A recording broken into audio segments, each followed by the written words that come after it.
Hola, soy Mauricio José Schwartz y esto es El Rey va desnudo. Desde la afirmación de Vladimir Putin de que su objetivo es desnazificar un país que no tiene rasgos nazis como tal, aunque albergue grupos nazis como los alberga Rusia y como veremos prácticamente cualquier país del mundo, hasta la negativa de muchos nazis de asumirse como tales, el término nazi se ha ido desproveyendo de significado. Se acusa de nazis a los demócratas y a los judíos, a los socialistas y a los monárquicos, a los conservadores y liberales e incluso a veces hasta a los nazis. Pero, ¿qué significa ser nazi? Para empezar a comprenderlo tenemos que remitirnos a la historia y a la mayor convulsión que sufrió el planeta en los albores del siglo XX.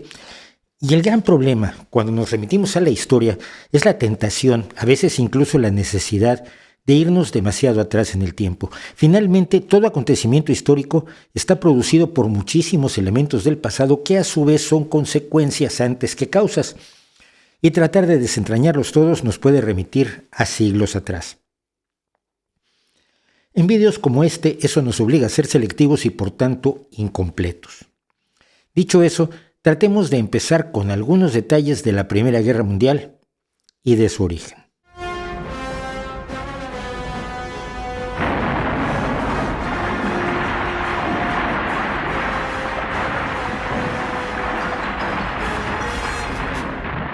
La que se llamó la Gran Guerra, y con enorme optimismo por parte de H.G. Wells, la guerra para acabar con todas las guerras, había sido desencadenada por el intento del Imperio Austrohúngaro de ponerle coto al nacionalismo serbio.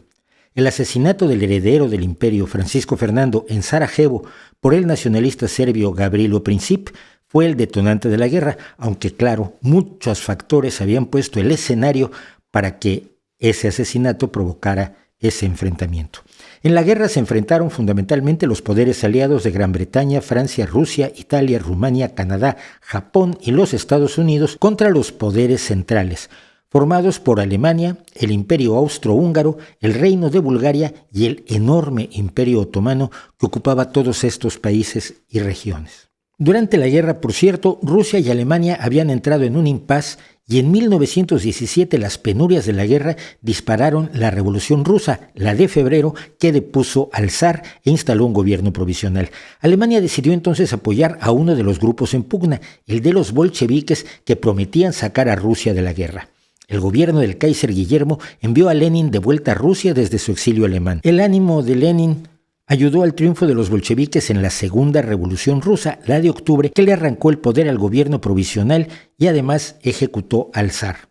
Al día siguiente de su triunfo, Lenin expidió un decreto de paz, firmando el armisticio con Alemania en diciembre y la paz definitiva en marzo, con un tratado en el cual Rusia le entregaba a Alemania, Lituania, Letonia y Estonia, al Imperio Otomano le entregaba la provincia de Kars y además reconocía la independencia de Ucrania. Todo esto tiene relación más con los tiempos que vivimos hoy que con el origen del nazismo, así que hay que tenerlo presente. Pese a haberse sacudido a Rusia, los poderes centrales finalmente perdieron la guerra en ese 1918 y se rindieron en los últimos días de octubre y los primeros de noviembre de ese año. El resultado de los tratados de paz firmados entre los aliados y los países derrotados dio forma al mundo que conocemos hoy.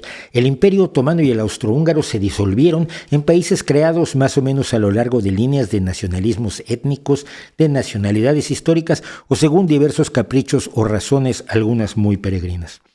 El tratado de paz más relevante fue el de Versalles, firmado en el palacio de ese nombre entre los aliados y Alemania.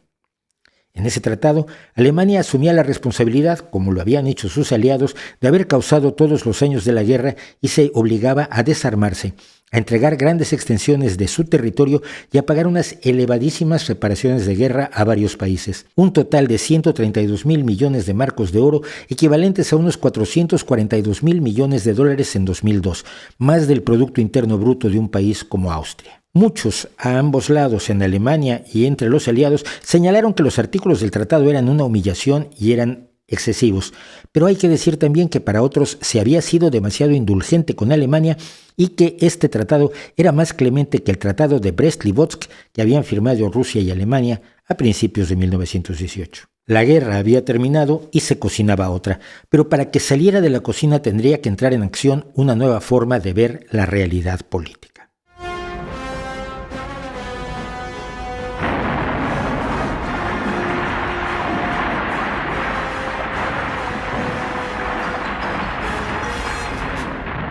Desde fines del siglo XIX se habían empezado a desarrollar en Italia y en buena parte de Europa ideas que se planteaban como reacción u oposición al pensamiento ilustrado, contra el materialismo, contra el racionalismo, contra el positivismo, contra el liberalismo, contra los valores burgueses fueran lo que fueren, contra la democracia, contra el internacionalismo, contra el marxismo y contra el pacifismo. La opción contra la democracia se desarrolló en el libro de 1896, La clase política o la clase gobernante, del italiano Gaetano Mosca, según el cual en todas las sociedades hay una minoría organizada destinada a ser la gobernante, naturalmente sin elecciones ni nada, y una mayoría desorganizada ansiosa de ser liderada por la minoría. La idea de nación se alzaba en contra del internacionalismo socialista. Los socialistas decían que pertenecer a una clase generaba una mayor unidad que el pertenecer a una nacionalidad. Lo que decían los enemigos del internacionalismo es que debería haber un Estado fuerte y con tendencias imperialistas que luchara contra las demás naciones en una especie de darwinismo nacional malentendido, donde los más fuertes sobrevivirían aplastando a los más débiles usando la violencia sin ningún reparo. Esta visión era una extensión del absurdo darwinismo social que interpretaba igualmente que la evolución, como la había descubierto Darwin, era una lucha donde ganaba el más fuerte, cosa que por supuesto Darwin nunca dijo. Por el contrario, dijo claramente, no es el más intelectual de la especie el que sobrevive, no es el más fuerte el que sobrevive, sino que la especie que sobrevive es la que mejor puede adaptarse y ajustarse al entorno cambiante en el que se encuentra. Esto no lo entendieron nunca los darwinistas sociales. En 1914, el político y periodista Benito Mussolini, que se había definido a sí mismo como comunista autoritario, aunque también había cobrado como agente del MI5 británico, fue expulsado del Partido Socialista Italiano por apoyar la entrada de Italia en la Primera Guerra Mundial del lado de los aliados. Y en pocos meses Mussolini sufrió una transformación radical. Rechazó las ideas de igualdad, internacionalismo, solidaridad y conflicto de clases para adoptar un nacionalismo guerrerista con la idea de que una élite debe gobernar con puño de hierro y sin necesidad de elecciones. Fundó así su primera organización fascista que cristalizaría en el Fascio Italiano de Combate en 1919, definido por las ideas desarrolladas por Mussolini. La nación monolítica estrictamente reglamentada bajo el control de un autócrata, donde el sistema de clases se mantendría y se alentaría a través de una cooperación entre las clases o corporativismo y un sometimiento, por supuesto, de las razas inferiores, que para Mussolini eran tanto los eslavos del oriente europeo como los negros africanos. Al alcanzar el poder con los fascistas y apoyado por sus grupos violentos, Mussolini prohibió además todos los partidos. El fascismo solo podía sobrevivir sin oposición. Más sobre el fascismo en concreto lo tratamos hace algún tiempo en un vídeo dedicado exclusivamente al tema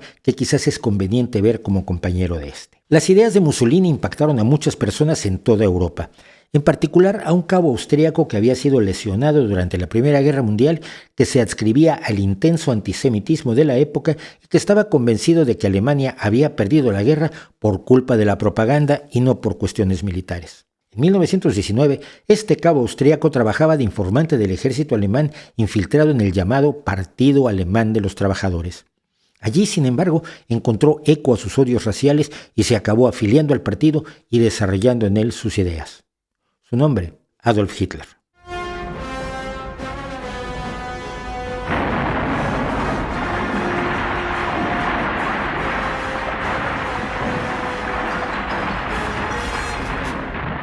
El informante del ejército, convertido en miembro del partido, pronto empezó a impulsar dentro de él sus propias convicciones.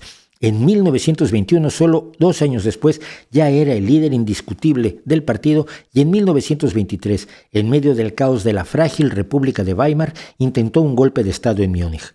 El fracaso de la acción llevó a Hitler a la cárcel durante 264 días en 1924. Durante su prisión, le dictó a su segundo de a bordo, Rudolf Hess, la primera parte del libro que resume sus ideas y, por tanto, las ideas del nazismo. Mi lucha. Su tesis fundamental es el racismo justificado a través de la creencia en una conspiración judía para apoderarse del mundo, un viejo mito que sigue presente hoy en día, basado en gran medida en los protocolos de los sabios de Sion, un libro falsificado por el zarismo para justificar la persecución antisemita. Este libro, que apareció alrededor de 1903, es esencialmente un plagio claramente demostrado, en muchos casos palabra por palabra, de la novela satírica de Maurice Joly, Diálogo en el infierno entre Maquiavelo y Montesquieu, publicada en 1864 y mezclada con un capítulo de la novela de 1868 Biarritz del novelista alemán antisemita Hermann Goethe. Hitler usaría esa falsificación a lo largo de todo su reinado y como justificación del genocidio.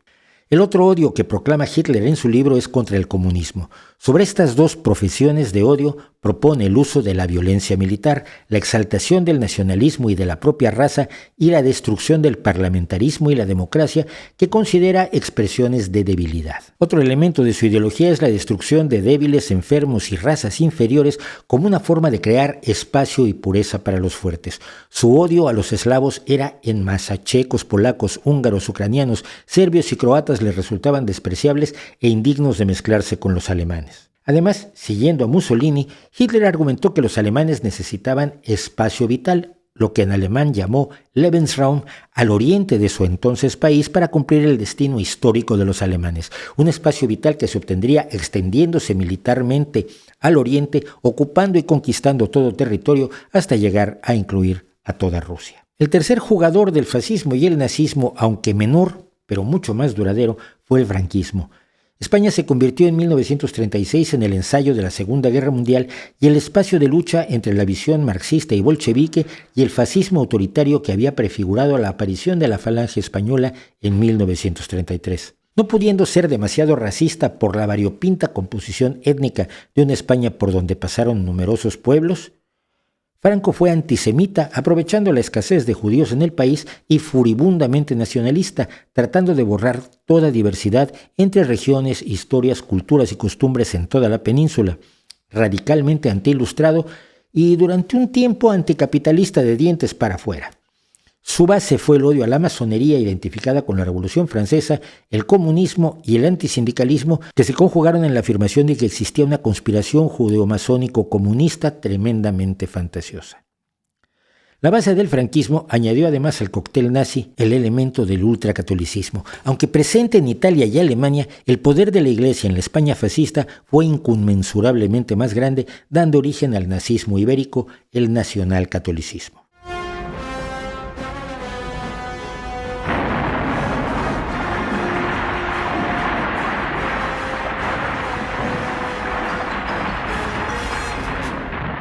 Es frecuente escuchar que el fascismo y el nazismo pertenecen al espacio ideológico de la izquierda con dos argumentos sumamente endebles.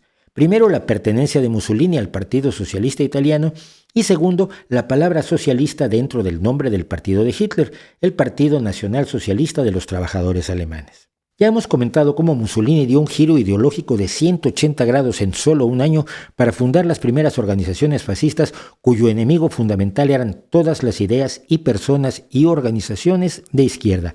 En sus propias palabras, el socialismo es un fraude, una comedia, un fantasma, un chantaje. El fascismo de Mussolini se instalaba como la ideología y práctica opuesta a la democracia, al socialismo y al liberalismo, e incluso cuando planteaba la intervención del Estado en la economía, no lo hacía pensando en beneficiar a las capas menos favorecidas de la población, que es el objetivo de la intervención para los socialistas, o de la expropiación definitiva, que es lo que quieren hacer los comunistas, sino para beneficiar a la idea de nación y a la idea de patria. En sus propias palabras, dado que el siglo XIX fue el siglo del socialismo, del liberalismo y de la democracia, no necesariamente se sigue que el siglo XX deba ser también un siglo de socialismo, liberalismo y democracia. Las doctrinas políticas pasan, pero la humanidad permanece. Y puede, más bien, caber esperar que este será un siglo de autoridad, un siglo de fascismo. El nombre del partido nazi de Hitler es igualmente engañoso. El partido al que Hitler llegó a espiar y al que acabó afiliándose y del que acabó apropiándose había sido fundado en 1919 como Partido de los Trabajadores Alemanes por un cerrajero de Múnich llamado Anton Drexler, con una ideología basada en el rechazo a los tratados de Versalles, en el antisemitismo, el antimonarquismo y el antimarxismo, al que se añadía la idea de que los alemanes eran superiores ya que pertenecían a algo que llamaron la raza aria. Quizás este es un buen momento para recordar que las razas no existen. Ya hemos dedicado un vídeo completo a explicar por qué las variaciones étnicas entre los seres humanos y las variaciones en su aspecto no separan a los seres humanos en razas, y la idea de que hay una separación racial resulta totalmente anticientífica y ningún biólogo la acepta en la actualidad, por más que quieran seguir hablando de ella los nazis modelo siglo XXI. En 1920, en la reunión del partido donde se redactó su programa de 25 puntos, se le añadió al nombre la palabra socialista con la idea de atraer a los trabajadores que por entonces militaban intensamente en el Partido Comunista Alemán y en el Partido Socialdemócrata Alemán. Curiosamente, los 25 puntos del programa de 1920 sí denuncian a los bancos, a las tiendas departamentales y lo que llamaban la esclavitud de los intereses, pero no era por un rechazo al capitalismo, sino porque esos elementos, según la fantasía antisemita, estaban controlados por empresarios judíos. No había una sola empresa en contra de las grandes empresas alemanas de acero o químicas, o en favor de la igualdad, mejores condiciones de trabajo para los obreros, salarios, etcétera, etcétera. Todo lo que sería parte de una ideología de izquierda. El nombre era pues una eficaz simulación que permitía además ejercer el antisemitismo bajo el disfraz de la defensa contra parte del capital, no contra todo. Pero en su discurso cotidiano, el partido se promovió como el rompeolas que detendría los avances comunistas e impediría una posible revolución bolchevique en Alemania. Esto les pareció tan interesante a las grandes empresas alemanas que aumentaron su financiamiento al Partido Nacional Socialista. Entre ellas IG Farben y Krupp, del mismo modo en que el gran capital italiano había financiado y seguía financiando a Mussolini. El fascismo, el nazismo y el franquismo conservaron la propiedad privada, y la regulación que hicieron de la economía fue más para ponerla al servicio de la expansión nacionalista que para incrementar la igualdad, la justicia o el acceso de las mayorías a derechos como el de la educación, la salud, la vivienda, que caracterizan tanto a la izquierda autoritaria como a la socialdemocracia. En resumen, no son de izquierda.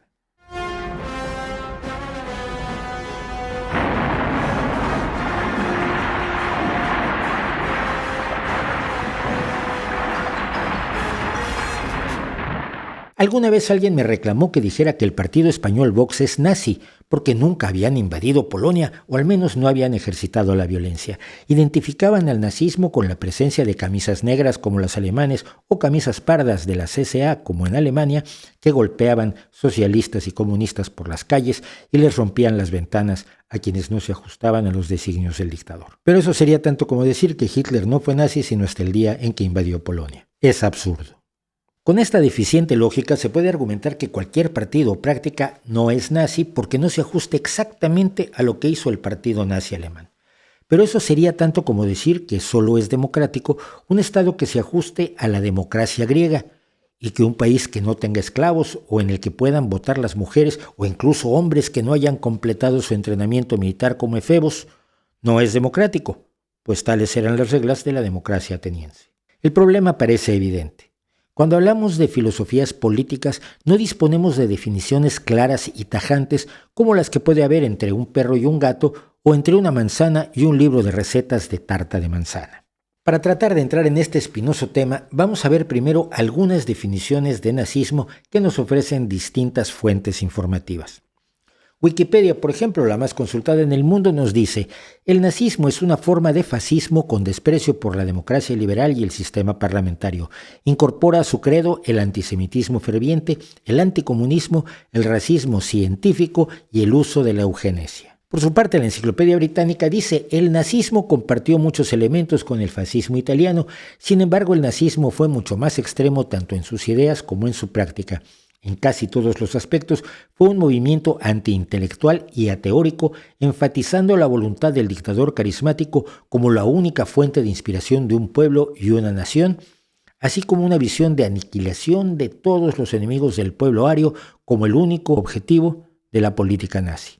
En palabras de Hitler, es parte del genio de un gran líder hacer parecer incluso a adversarios muy separados como si pertenecieran a una sola categoría, porque entre personajes débiles e indecisos el reconocimiento de varios enemigos marca con demasiada facilidad el comienzo de la duda sobre la propia rectitud. Dicho de otro modo, si tú igualas a todos los enemigos, evitas que la gente piense en complejidades que pueden hacerlos dudar también sobre ti mismo. La capacidad de matizar y de entender una realidad que no es simple es peligrosa para todo autoritario. Por su parte, el diccionario Urbano nos dice, la filosofía central de la ideología nazi es la división y conservación de naciones, razas y culturas a través de la fuerza autoritaria. La Universidad de Oslo nos dice, con su historia vívida y extremadamente violenta, el nazismo es un fenómeno altamente mutable que, al igual que el fascismo, se resiste a una definición precisa. En ningún momento el nazismo ha sido siempre el mismo en todas partes, pero los conceptos básicos como comunidad racial, antisemitismo y masculinidad violenta han demostrado ser los aspectos más predominantes. Vamos así reuniendo algunos elementos de lo que es el nazismo. Creo que la mejor manera de comprender a qué nos referimos cuando señalamos a una ideología, un grupo o incluso a un individuo como nazi es aceptar que hay un continuo entre lo no nazi y lo totalmente nazi, como hay un continuo entre lo no comunista y lo comunista, o entre lo no socialista y lo socialista, o entre lo no democrático y lo democrático. No hay fronteras claras, aunque los populistas, como lo pide Hitler, busquen simplificarlo a todo, llamando por ejemplo a todos los que están a la izquierda, así sea un poco, comunistas, implicando que mañana esas nobles personas estarían dispuestas a empezar a mandar gente a Siberia si tuvieran la oportunidad. Y por el otro lado tenemos a gente que a cualquier liberal, por ligero que sea, lo llama rápidamente nazi. Así pues, ya tenemos algunos rasgos para caracterizar el nazismo: su racismo, su antisemitismo, su corporativismo, su anticomunismo, etcétera, etcétera. Ninguno de todos estos elementos por sí mismo define al nazismo, pero sí lo hacen en su conjunto. Hay autoritarismo de izquierda, como hemos visto en muchos países comunistas. Hay racismo en sociedades liberales. Hay nacionalismo inocuo, hay violencia monárquica, hay populismo de izquierda y antisemitismo sin fronteras. Pero todo, conjuntamente, unidos estos elementos, definen o denotan al nazismo, junto con lo que aprendemos de algunas de las prácticas que tuvieron los fascistas, los nazis y los franquistas. Entre 1920 y 1922, los fascistas de Mussolini se dedicaron a quemar oficinas sindicales y a apalear y torturar a sindicalistas. La toma del poder de Mussolini en 1922 la celebraron matando a 22 sindicalistas en Turín, el principal centro industrial de Italia. 11 años después, en 1933, en cuanto toma el poder, Hitler prohíbe todos los sindicatos salvo uno, el Deutsche Arbeitsfront, único sindicato al que era obligatorio pertenecer, y pertenecían obreros y empresarios. En 1936, en las zonas ocupadas, el ejército franquista empezó a prohibir todos los sindicatos de clase en España y en 1940, ya triunfante, instaló el único sindicato permitido en España, la Organización Sindical Española. En los tres casos, los empresarios fueron los que se beneficiaron al darse reducciones de salarios y beneficios de los trabajadores y cancelar su posibilidad de negociación sobre la teoría fascista de que las clases deberían cooperar en beneficio del cuerpo de la nación, aunque siempre resultó que los trabajadores cooperaban más. En la Alemania nazi había una única organización juvenil, la Bundesmachen para las chicas y la Hitlerjugend para los chicos, y se llegó a condenar a jóvenes por hacer senderismo con grupos no autorizados como los Boy Scouts, que eran vistos como un grupo terrorista. El control absoluto de la vida de la gente fue uno de los elementos claves, sobre todo en la Alemania nazi y en la España de la dictadura. España, curiosamente, sería el más longevo de los países del fascismo originario, para vergüenza de todo el mundo, que juró luchar contra el fascismo, pero se olvidó de hacerlo en el caso de Francisco Franco. Mientras Mussolini era derrocado y finalmente ejecutado por una revuelta popular, en Alemania Hitler se suicidaba al perder la Segunda Guerra Mundial y Franco moría tranquilamente en su cama en noviembre de 1975, 30 años después del fin de la Segunda Guerra Mundial. Los nazis fueron mucho más allá de la idea de la eugenesia. La eugenesia es la idea de que deben reproducirse los mejores de una población para tener generaciones sucesivas que a su vez sean mejores. Esto no tiene ninguna base científica, por supuesto.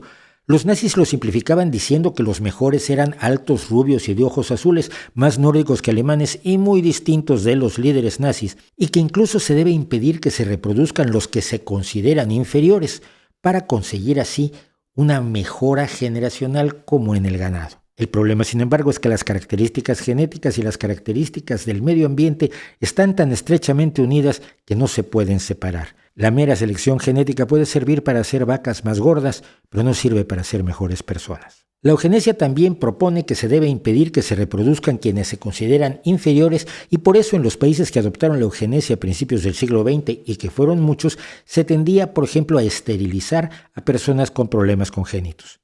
Pero el régimen nazi fue mucho más allá. Entre 1939 y 1945, la Alemania nazi emprendió un programa que asesinó a alrededor de 300.000 personas para deshacerse de enfermos incurables y personas con discapacidades físicas y mentales, así como quienes tenían afecciones genéticas o congénitas. A esto se añadió la promoción del nacimiento de niños arios. El programa Lebensborn o Fuente de Vida de las SS de Heinrich Himmler apoyaba a las madres solteras de niños racialmente puros que luego serían adoptados por alemanes adecuados, sobre todo miembros de las SS.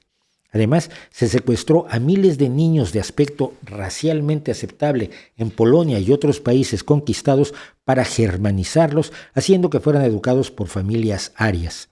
El programa tuvo oficinas en todos los países ocupados durante la guerra, y si esto le recuerda a los hijos de izquierdistas asesinados en el Cono Sur durante la época de las dictaduras y cuyos hijos fueron entregados a miembros de los ejércitos para que los educaran, será porque eran nazis. Desde 1933, el gobierno de Hitler echó del servicio civil a todos los comunistas, socialistas, demócratas y judíos, sustituyéndolos por fieles nazis. Se creó una unidad sólida en todos los trabajadores de gobierno sin disidencia. Esa uniformidad racial, ideológica y de lealtades, unida al control absoluto de los medios, a la inexistencia de una prensa libre, de una libre expresión, de un libre pensamiento, de una libertad de tener opiniones políticas distintas, son otro de los elementos característicos del nazismo.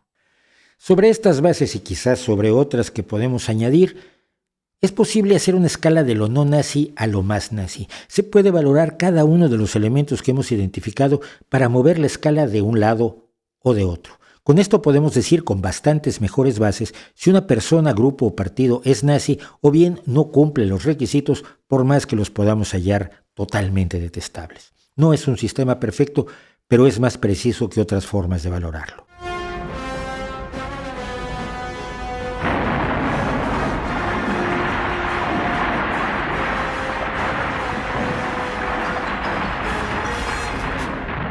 El nazismo actual, más allá de los neonazis que quieren recrear la Alemania nazi, se expresa con nuevos nombres como por ejemplo el nacionalismo blanco.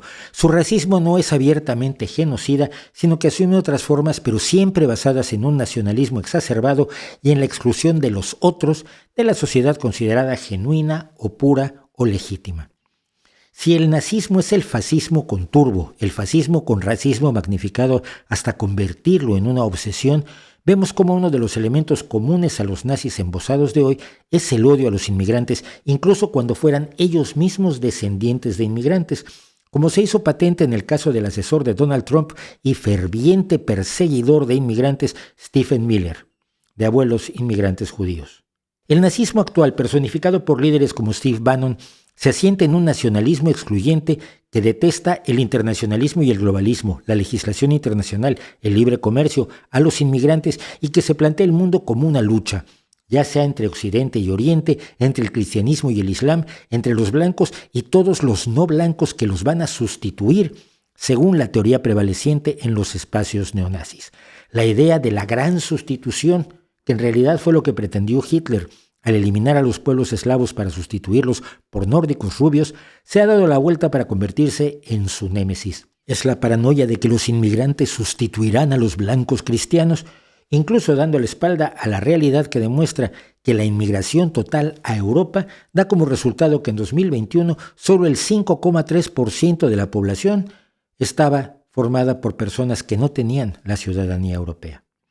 Y esto sin contar que tanto Estados Unidos como Europa requieren de la inmigración para su futuro económico, pero que será tema de otro vídeo. Por supuesto, acusar a alguien de nazi sigue siendo tan poderoso que es una acusación utilizada por muchos, incluso algunos sospechosos de actitudes nazis como Vladimir Putin, para satanizar a sus adversarios políticos, o bien se tiende a subrayar la presencia de grupos nazis en un país de espaldas a la presencia de los mismos en el propio y en otros muchos países. Los éxitos de la democracia, que son innegables en Europa, junto con sus enormes deficiencias y la poca uniformidad del reparto de los beneficios del desarrollo económico entre la población, le están abriendo la puerta a los nazis en distintas formas, poniendo el acento en distintos puntos de los que hemos identificado como propios del nazismo, pero todos teniendo en común nacionalismo, religión, racismo y un rechazo intenso al pensamiento ilustrado y sus elementos distintivos: igualdad, libertad, fraternidad y democracia. Con la tentación nazi que enfrentamos hoy en muchos países, no hay medias tintas. Las opciones son vencerlos o ser sus víctimas. Y no crea usted que por votar por ellos o porque usted no comparte sus rasgos más extremos y solo está de acuerdo con algunas de sus reivindicaciones más obvias, demagógicas y claras, se va a librar de ser su víctima. La historia nos ha demostrado que nadie está a salvo de la barbarie cuando se han cancelado todos los derechos, todas las libertades y todo rasgo de humanidad, que son elementos del nazismo que acecha hoy, como lo eran cuando en la noche de los cuchillos largos Hitler acabó con buena parte de su propio partido para garantizarse su lealtad. Es un experimento social que quizás no nos convenga hacer y que nos exija estar muy alertas al nazismo a nuestro alrededor. ¿No cree usted?